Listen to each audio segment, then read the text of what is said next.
The Nigerian Air Force says no money was paid in exchange for an anti-aircraft weaponry, contrary to a Wall Street Journal report. The Wall Street Journal alleged an anti-aircraft gun was stolen by the bandits operating in Jibia, Katsina State, after a clash with military units in Rugu Forest in the state. According to Wall Street Journal, the gun posed a threat to President Muhammadu Buhari, who was flying to his hometown about 80 miles away.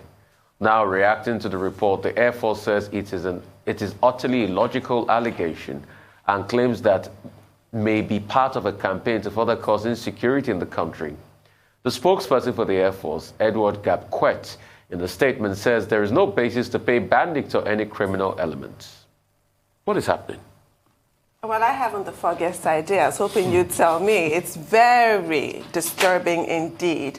And I do hope the Nigerian Air Force goes a lot further than this denial, vehement as it is. If it really is untrue, if it really is some illogical assertion completely fabricated, they do need to investigate, because it's happened in the past that a Western media outfit was found to have told some porkies in a report about Nigeria, yes, and that had consequences. We need to see that happen with this Wall Street Journal. Other than that, we can conclude that this is a possibility after all, because there was so much detail in that part of the report. The whole report was detailed, but this whole assertion that, how much was it? $50,000 in crisp Nigerian notes was handed over tea. It's very detailed. They must get to the bottom of it. We need to get a full investigation. This denial does not quite cut it. And now, if that part of the report is a fiction, what about the rest that we all know to be true? That 1,000 students have been kidnapped, that their schools closed all over the north of Nigeria, that what we're still calling bandits, when really they're terrorists, are really running roughshod over our security forces. And they had quotes from no less a person than the governor of Katsina State. So it's actually impossible to dismiss the entire report. You can say that the Nigerian Air Force has dismissed this part of the report, but they need to go a lot further, because we are seeing and feeling, they're talking about the causes of inflation in this country and linking it into insecurity. We all know this in this country. So this is really so damning. I don't want to be defensive as a Nigerian and say, oh, this is the Western media, again, up to some mischief. There's enough here that does need to be investigated. There's enough here that Nigerian people need to be reassured about. It's extremely scary. So who's telling the porcupines now, Dr. Bati? Who's doing all this? Well, we're not in a position to know who is telling the exact truth. But what is clear is that, the Wall Street Journal, given its reputation, probably embarked on investigative journalism to fall within that genre. And in that report, the Wall Street Journal was quoting intelligence officers and military officials from Nigeria. And as Tundu pointed out, yes, it was quite a detailed report, but Air Commodore Edward Gapquet says, this is false. This is an attempt to promote insecurity further in the country, and that if anything, the Nigerian Air Force, in collaboration with other military units, have been decimating, the ranks of the bandits and terrorists in Jibia local government area, which is where this was said to have happened. But there were issues in that particular report that many Nigerians will find believable. I mean, it can't be dismissed as false or, fiction or fake news. The fact that over 1,000 Nigerian children, school children, have been abducted this year, and that over 1,000 schools have had to be shut down in parts of the country, particularly the Northwest, because of the crisis of insecurity in the country. Now, the report also said that, look, from their own reports and investigations, that the bandits, those called bandits, they didn't go through making that distinction between bandits and terrorists, we seem to have more ammunition, more weapons than the Nigerian military itself. And that, that confidence alone was indicated in the report. The man that was drinking tea, the bandit that they were negotiating with, saying that, look, they didn't need the 12.7, anti-aircraft gun that they were negotiating to take away, because they themselves have more than enough ammunition. Now, I thought that report in that regard was trying to convey the impression, the suspicion by many Nigerians and observers that perhaps these bandits are better equipped than the Nigerian military. But of course, you will not expect the spokesperson of the Nigerian Air Force to come and tell Nigerians that bandits and terrorists are better equipped than the Nigerian state. So these are aspects of the report that the Nigerian state must investigate further. But all of this will not have arisen if indeed it is true that the Nigerian military has superior firepower and that the Nigerian military has been able to stop the trend of banditry and terrorism in the country.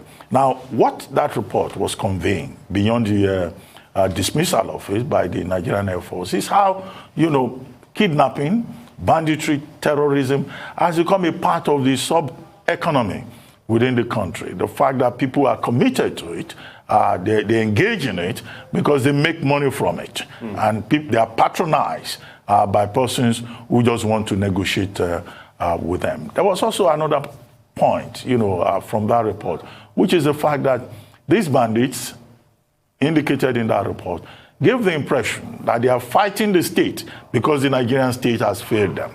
There was a reference to how herders can no longer, engage in meaningful economic activity and the kind of atrocities that they've suffered in the hands of the state. But does that justify criminal conduct?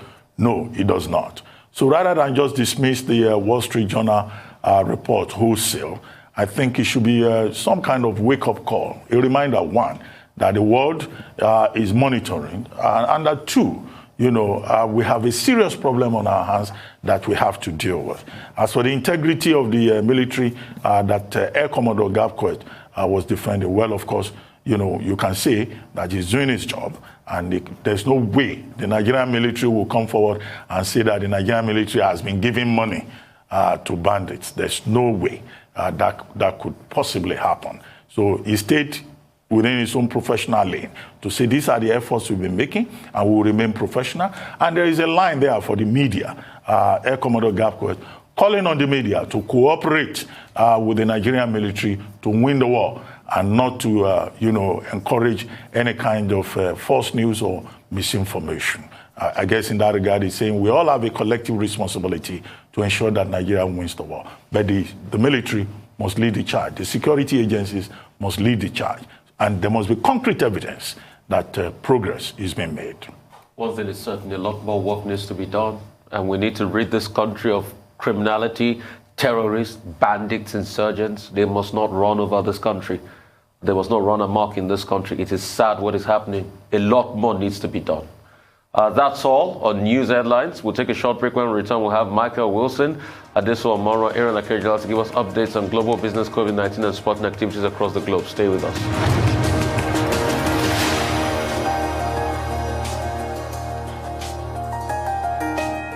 Welcome back to the Morning Show here on Arise News. Joining us now for a global business update is Michael Wilson from London. Good morning, Mr. Wilson. Good morning.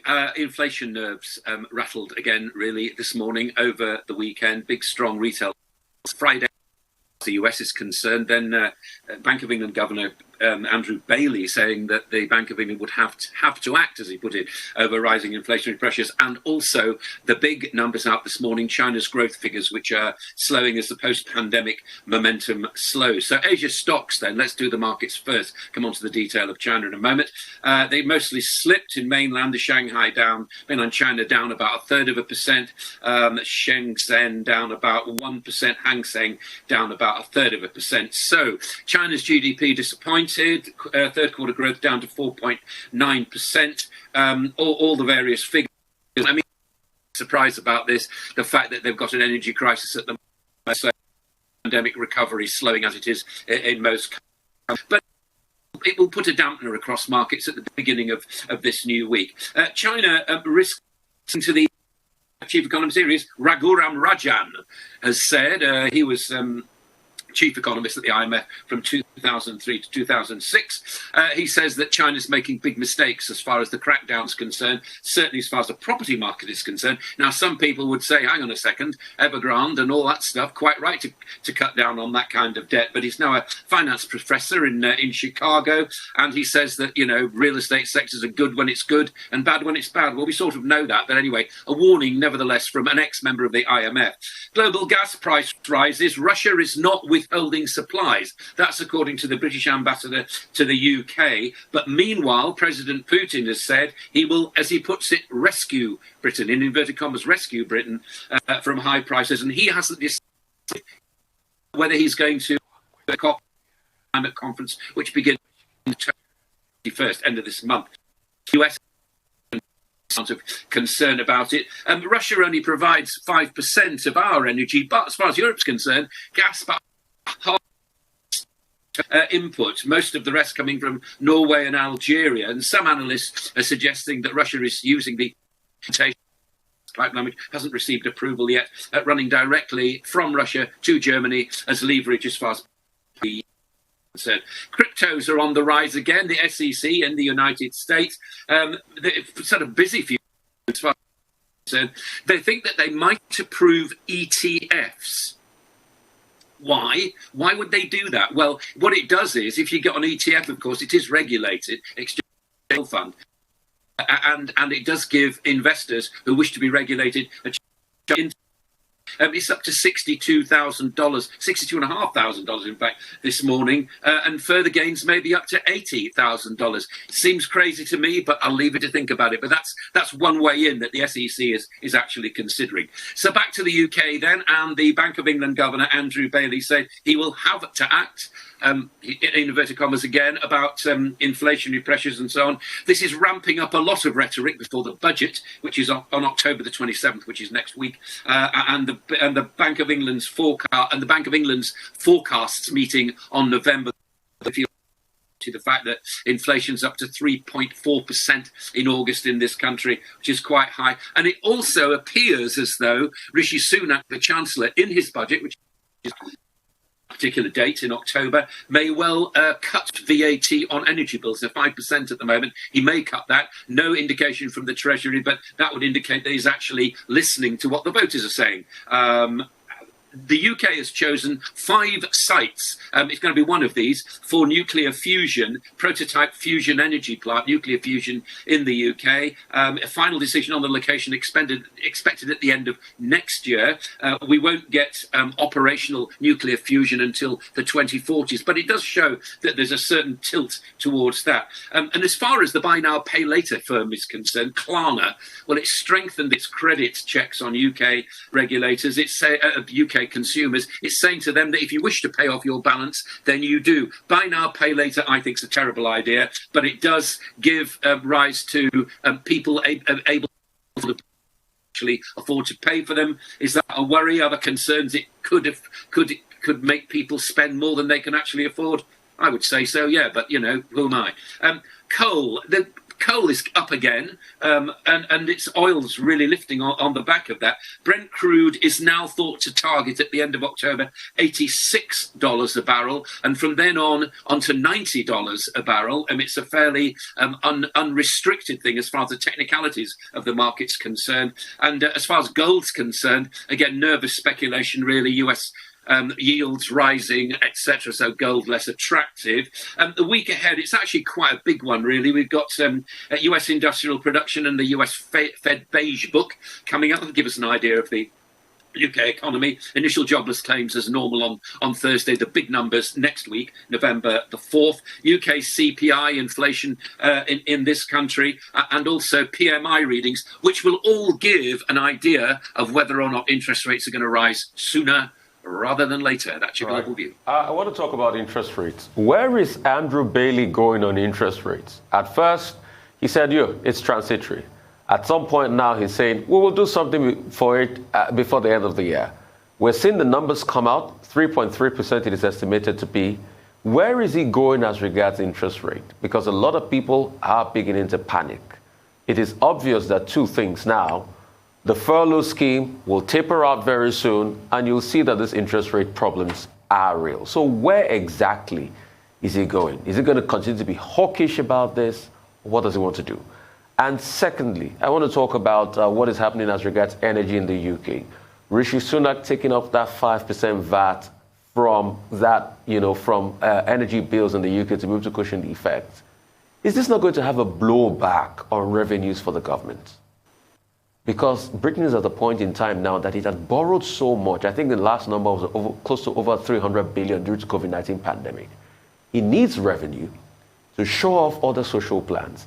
And now it's taking 5% VAT up, which is the revenue from energy bills. Yeah, okay. For £1.2 billion is the figure it's searching for. That's roughly what it'll cost to halve the VAT on the bill there. Yeah, but a budget is juggling things. I'm not speaking defence of it, I'm just saying that's what actually goes on. And this will not to themselves who feel as though they've not been heard during all.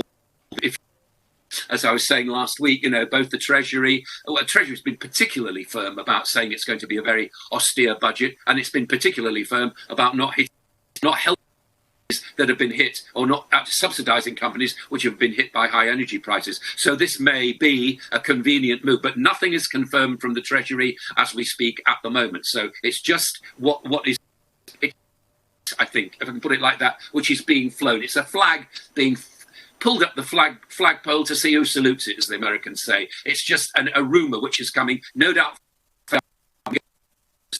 before he actually decides whether to do it or not. As far as concerned, what he's also saying, I mean, he did say that he would have to act. That got all the headlines, but he did also see that he thinks if it is transitory, then these prices will rise next year. That's a different matter. I mean, he's like most central bankers, isn't he? The rhetoric before the budget. We know roughly banks now absolutely right to put in before the end of the year. If it doesn't happen, goodie. If it does happen, well, we're on. I mean, this is just central bank. It would be interesting, would it not, if we have some kind of straight to United, because we're still seeing vacillation there. All right. Thank you so much, Michael, for your time. For update on COVID-19 pandemic, Adeso Mora is here. Adeso, great to see you. Great to see you again, Rafai. We missed you definitely on Friday. Good morning. Good morning, Tundu, and good morning, Dr. Abati. Good morning. Morning. Well, over 6.6 billion doses of coronavirus vaccines have now been administered globally. And as more countries vaccinate a sizable number of their population, we're beginning to see local and international travel return since the beginning of the pandemic. However, these easing of travel restrictions are coming with vaccine mandates, vaccine certificates or passes wherever you turn to, or mask mandates also in some places. Other statistics this morning, according to the Johns Hopkins University, over 240 million coronavirus infections have now been recorded globally, with at least 4.89 million deaths from the virus. Here in Nigeria, 125 cases and 33 deaths were reported in the last 24 hours by the NCDC, the agency in charge of statistics here in Nigeria as regards the pandemic. A breakdown of the figures show that the Federal Capital Territory, Abuja, reported a backlog of infection from the 16th of October, while Lagos State, the epicenter, reported a backlog of 32 deaths from the 11th of September last month. Now, the vaccination data from the 36 states and the Federal Capital Territory, Abuja, reveal over 5.3 million people, or 4.8% of the targeted population for vaccination, have received a dose of COVID vaccine, while some 2.6 million, or 2.4%, have been fully vaccinated in Nigeria at the moment. It's 2.4% of the targeted population. I must stress that. And staying in Nigeria, the country's COVID task force team, or the Presidential Steering Committee on COVID-19, has finally released the revised travel protocol for inbound travelers. Now, fully vaccinated travelers entering Nigeria must present a negative COVID-19 PCR test result conducted not more than 72 hours before boarding. They will no longer, however, need to self-isolate when they get to Nigeria, but they will be required to do a COVID-19 PCR test on day 2 of arrival. The unvaccinated and partially vaccinated planning to come to Nigeria will be required to observe a mandatory 7-day self-isolation. In addition, they will also have to do a COVID-19 PCR test on day 2 and day 7 after arrival. The revised protocol also mandates that those coming for a short period, like a business trip or for a 7-day stay, they must be fully vaccinated. They must provide negative PCR results 72 hours pre-departure test.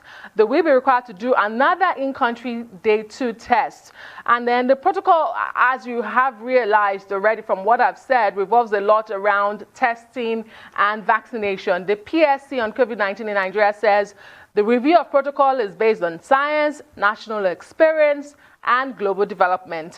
Away from Nigeria, the former British Prime Minister Gordon Brown is asking the UK, the US, Canada, and the EU to launch an emergency airlift of 240 million COVID jabs from unused stocks for an unparalleled distribution to some 92 countries. Mr. Brown says it's in the best interest of the West to have the vaccines distributed as quickly as possible. He says it will also stop preventable deaths from COVID-19 in those 92 countries. And this comes as the U.S. Center for Disease Control said on Sunday that incoming travelers fully vaccinated with mixed doses of approved vaccines can actually enter the country. The White House had previously said that travel restrictions for travelers to the U.S. from some 33 countries will be lifted on the 8th of next month for fully vaccinated people. And you recall, it recognizes the WHO-approved vaccines or the FDA-approved vaccines for those travelers. Footnote, let me say that the health authorities in the U.S. are actually yet to mix and match vaccines for the U.S. population, but it's saying it will recognize this for inbound travelers. And finally, to Saudi Arabia, where the Grand Mosque in the holy city of Mecca is now fully operational in full capacity. On Sunday, for the first time since the pandemic began, worshippers were able to worship shoulder to shoulder, and masks that were put on the floor previously to indicate social distancing were removed. Now, those wishing to enter the Grand Holy Mosque to perform the pilgrimage of Umrah must actually wear a face mask. They must have both doses of one of the approved vaccines in Saudi and obtain approval through a government app before going to the kingdom. Saudi Arabia also announced that fully vaccinated people can actually attend sport events at all stadiums and other sport facilities, but adding that face masks are no longer mandatory in most open spaces. The country has actually recorded over 500,000 coronavirus cases with 8,760 deaths. Back to you guys. Well, I think I'll begin with Gordon Brown. So this is the latest reiteration of what we've seen, like in the 80s, when you tell your children in the West to eat their dinner because children in Africa are starving. You now have Gordon Brown saying, if you don't take your COVID vaccines and they go off, people in Africa have not had jabs. Just the world's inequality is pretty disgusting at times like this. And I do hope that his call is heeded, because you have all kinds of vaccine hesitancy. You have people who just simply for religious reasons, for nonsensical reasons, refuse to take the jabs that are so desperately needed here, and they will go to waste. They do have expiration dates, and that would be a great tragedy.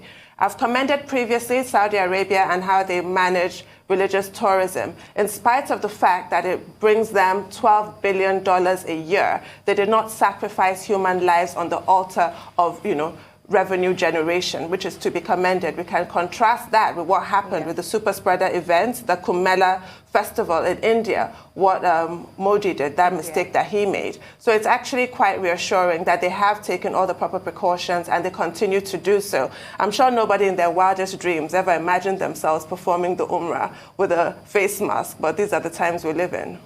Well, for the first time yesterday, the mosque in Mecca, the Saudi Arabian authorities just removed the markings that had been there since last year when they introduced precautionary measures to check the spread of COVID-19. And so for the first time in about a year, you had people standing next to each other and the mosque was filled to capacity. Part of the measures that Saudi Arabia is taking also, since he started allowing foreign travelers to come as tourists in August, is also to ensure that sporting activities, are allowed. Sports fans are allowed to go to those facilities without necessarily having, to follow strict, COVID-19 restrictions. But I guess that in itself is an indication of the attempt by Saudi Arabia to open up. It has over 70,000 cases and about 5,000 cases of deaths. And you've seen again in the United States this move to allow people who have been fully vaccinated to come into the country. But I think what we have to know there is that the Centers for Disease Control and Prevention make this clear that it has not given any policy position on the mixing and matching of, COVID vaccines. However, it recognizes the fact that many countries, that's what they do. And just, next door, you have Canada, that has about over 4 million people who have taken whose vaccines have been, under the mix and match category. So it's also part of the attempt to open up, particularly as there's been a drop on a daily, COVID-19 infection rate of up to about 13%. In the past week. So we're likely to see many countries, trying to do this balancing act. As for Nigeria, yes, it's also interesting that we have revised our COVID-19 guidelines, but that should not be an excuse for the failure to remain vigilant. Gordon Brown, yes, former Prime Minister and also, WHO advisor.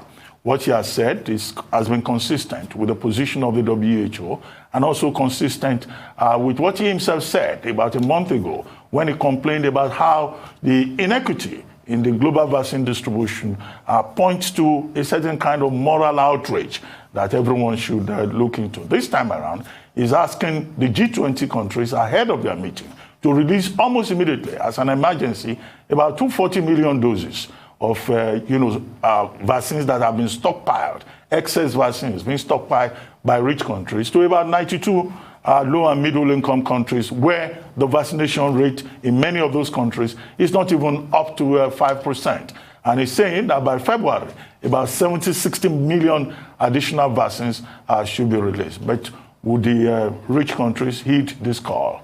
Are they going to walk the talk? Because we've had a lot of promise, and many of these countries have not lived up to expectation in terms of the promises that they themselves have made, either at the G7 meeting or, at other various, occasions. That, I think, is the challenge. And it's good to see, a voice of reason like, Gordon Brown, drawing attention again to the need for global solidarity in line with that strategy for COVID-19 vaccination that was announced about 2 weeks ago by the WHO Health Organization. I think the hypocrisy of the West is really very shocking. They have these conferences and they do their champagne talk. They go to exotic locations like Cornwall in England, and they stay there close to the water, the beach, the roaring noise of the ocean, and they make big pledges. We're going to send XYZ vaccines to you, but they don't really care. And they forget that we're all in this together.